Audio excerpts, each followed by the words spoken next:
Ang gymnasium ay amoy linis masama at dekada ng pawis ng mga estudyante. Pero may kukunin ba agad na mura na air freshener na gumawa lang mas malala? Reunion namin, 20 years na ang lumipas simula high school. May EJ playing hits from 2004, overpriced drinks, at dami na tao na parang nag-level up talaga sa buhay. Ako naman, nasa corner lang near registration table, sipping Diet Coke, nag-isip kung bakit ako nandito, pagkatapos biglang bumilis si Derek sa tabi ko. Derek, cousin ko, pero parang bad memory na nabuhay ulit. Sabi niya, boses na parang mised ng condescending at faked warmth na napakahirap marinig for 2 decades. Look who decided to show up. Akala ko embarrassed ka na. Derek, parang carbon copy siya ng lahat ng ginagawa niya. Realtor sa maliit na town na convinced na siya super successful businessman dahil nag-sell na mahal na bahay sa mga taong desperate. Ang suit niya expensive pero baggy, ang watch niya flashy pero fake talaga, at ang smile niya yung classic, hindi umabot sa mata. Embarrassed? Para saan? Tanong ko, pero alam ko na kung saan napapunta ito. Come on, Emma. Alam ng lahat kung ano ang situation mo. Nag-rent pa rin sa maliit na apartment, nagmamaneho pa rin ng old Honda, nagtratrabaho pa rin sa library. Nag-shake na head siya, parang sympathetic, pero hindi talaga. Alam mo, okay lang yan. Hindi lahat kaya maging successful. Pero dumating ka dito, parang kasama mo kami ng mga taong may something. Grabe ang guts mo talaga.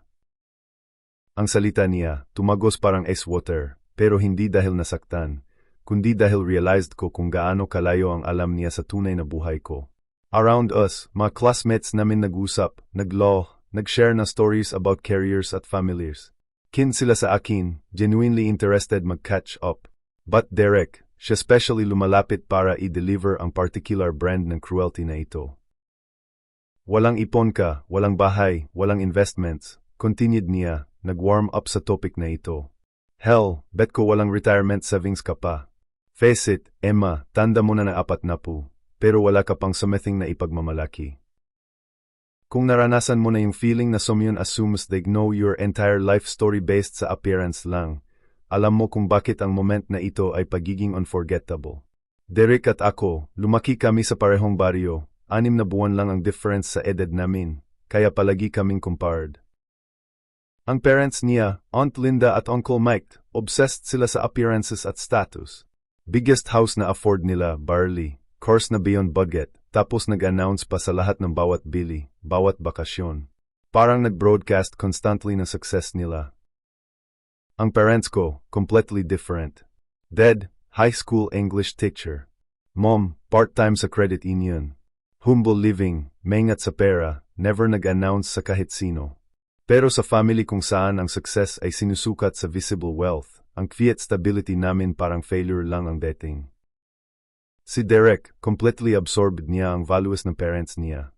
High school, nag-brag about designer clothes pero secretly nag-shoplifting na accessories. College, may biyembli na cuisine ng parents niya, utang everywhere.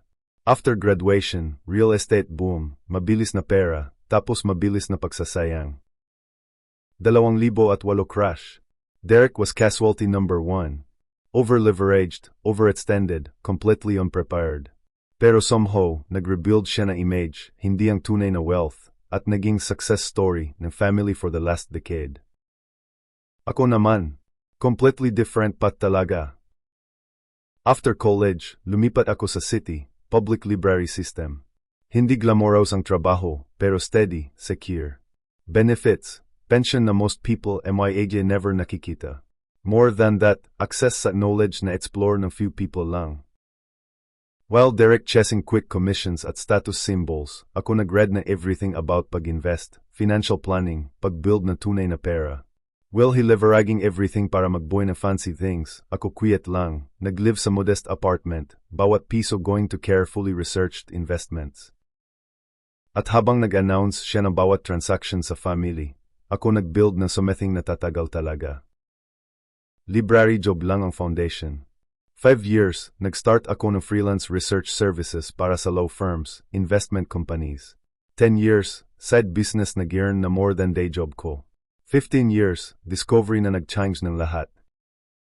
Ang lolo ko, father's father, namatay when I was 12, richer siya na malaki compared sa alam na family. Quiet investor, bumili ng stocks, bonds, real estate during depression, nag-hold for decades. When he died, nag-leave ng complete trust na lumalaki, nag-compound, nag-accumulate for over 20 years. Trust managed ng law firm sa state capital. Administrative oversight, family never properly notified. Pero nang nag-genealogy research ako, benefit ng library job, nakita ko references sa old legal documents. 2 years of legal work, document verification, bureaucratic navigation. 3 months ago, letter came through. Trust worth, $2.3 million. Bigla, ang modest lifestyle ko wasn't limitation, choice lang talaga. Small apartment. All I need. Old Honda. Perfectly functional. Hindi seen na financial struggle, choice ko lang yan. But Derek, hindi niya alam. To him, still causing ko na never quit measured up, na pumili ng dead-end job at simple life. Parang walang tunay na pera ang assumption niya. You know what your problem is, Emma, sabi niya, voice getting louder, attracting nearby classmates. Never ka naturo mag-think big. Nagsettle ka sa small-town dreams. Look at me, 3 rental properties, boat, condo sa Florida. Built something real talaga. 3 properties probably mortgaged to the hilt, boat probably financed, condo probably timeshare na naggaganda lang sa mouth. Impressive talaga, Derek, sabi ko calm. Ano ang net worth mo? Caught him off guard. What? Ang net worth mo. Lahat ng pera minus lahat ng utang. Ano ang actual number? Blinked siya, di expecting specifics.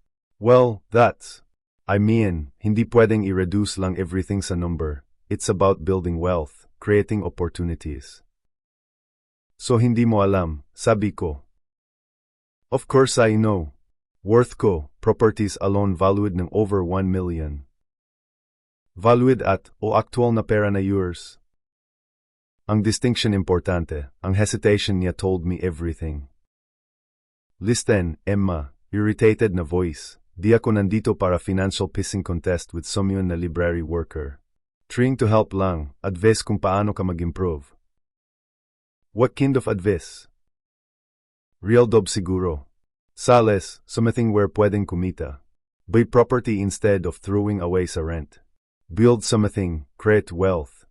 Tanda mo na, walang pera sa ipon mo. There it was again. Assumption na financial disaster ang buhay ko, needing his intervention. I reached sa purse ko, ang envelope na dala ko for 3 months, Morrison, Keller & Associates, law firm na nag-manage ng trust. Thick, cream-colored, wheat na suggesting important documents. Derek, sabi ko, gusto mo bang makita na something? What? Ang aktual na pera ko. Ang ipon ko. I unfolded slowly, letting him see letterhead, official seals, formal language. Ayes niya scanned, expression niya nag-change ng makita. This can't be right, whisper niya. Trust distribution notification, sabi ko calm. Final value, $2.3 million. Transferred last month sa accounts ko. Color drained from face niya. Around us reunion continued, pero people starting to notice conversation namin. 2.3 million, barely audible. Plus personal savings, investments ko, I added. Plus pension, 800,000 when retire. Plus rental income from duplets na bumili ako last year, yung property na sabi mo hindi ko afford dahil walang pera. Derek starred parang alien language. But, you work sa library. Old car. Tiniap. Work sa library dahil love ko books, research, tulong sa tao. Old car dahil reliable, paid for, walang debt. Small apartment dahil hindi need much space, rent reasonable, pwede mag-invest na mas maraming pera. Concept niya nag-break. In Derek's world, pera ay kailangan ipakita para totoo. Money means gastos. Success means mukhang successful. Idea na may malaking pera pero sa hindi mag-flaunt. Foreign completely sa kanya. Why didn't you tell? Sabi niya. Tell what? Na nag-inherit. Na nag-invest successfully. Why announced sa family. Because, Thought ka namin struggling. Thought needed ka na help. Vos we.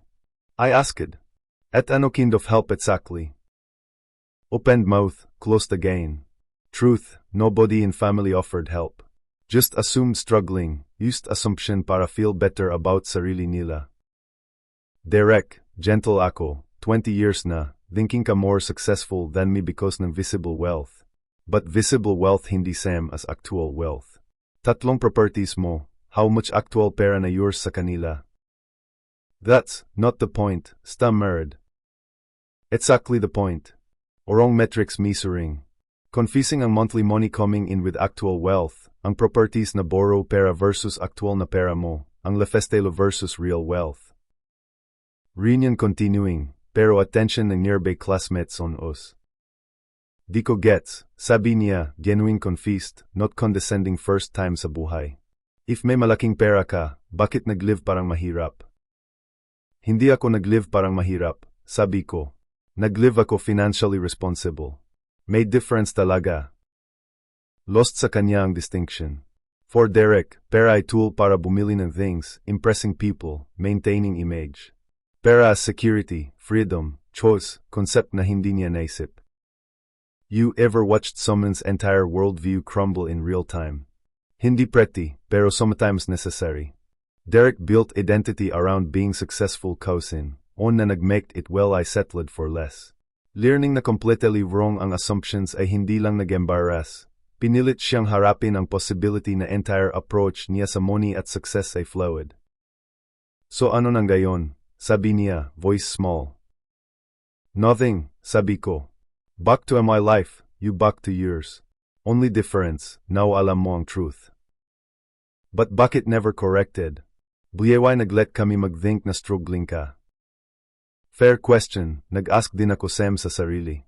Buhay allowed family sa false narrative. Easier than explaining, sabi ko. Di need approval mo para maging successful.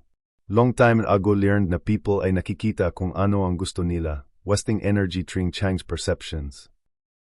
But pwede kami, if alam namin. Ano? Treat differently. Respect more. Include sa important decisions. Nag-shake ko head.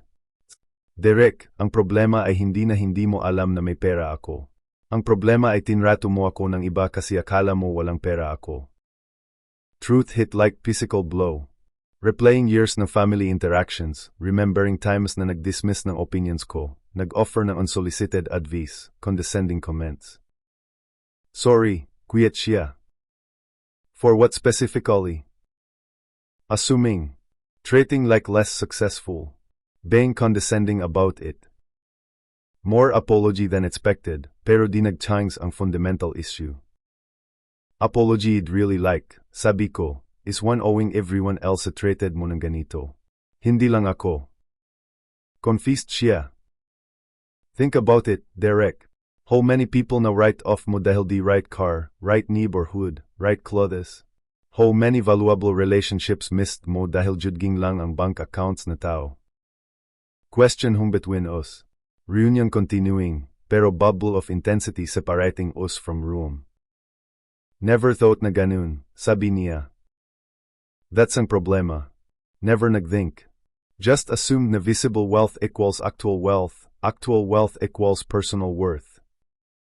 Quiet Derek for long moment. Processing lahat. So what do I do now? Up to you, sabi ko. But maybe start questioning ang assumptions mo about people. Success comes many forms, most invisible outside. I folded trust letter, put back sa purse. Conversation done, pero effects ay mag-ripple through family for years. Emma, sabi niya habang umaalis na ako. Ask lang ako something. Sure. Happy ka ba? Really happy, living how you live. First genuine question all night talaga. Yes, sabi ko without hesitation. Happy talaga. May work na find ko meaningful, financial security na nagbigay na freedom. Peace of mind from living within means ko while building something lasting. Di need ng people na makita ang success ko para tutuo. Nagnod siya slowly, trying understand foreign concept. Think I've been doing this all wrong, sabi niya. Maybe, I agreed. But never too late to change direction. Rest ng reunion blur, conversations, reconnections. Word spread through crowd. People barely talked earlier suddenly wanting chat, asking about investment strategies, financial planning. Amusing, sadway. A knowledge ko didn't change. Insights about money didn't suddenly more valuable. Only perception and net worth ko changed, completely altered how treated. But genuine conversations din classmates struggling with debt, worried about retirement, trying figure out build wealth with modest income. Genuinely interested magliran, not just associating with perceived success. Conversations reminded Buhay chose library, knowledge ay dapat accessible sa everyone, not just sa expensive financial advisors.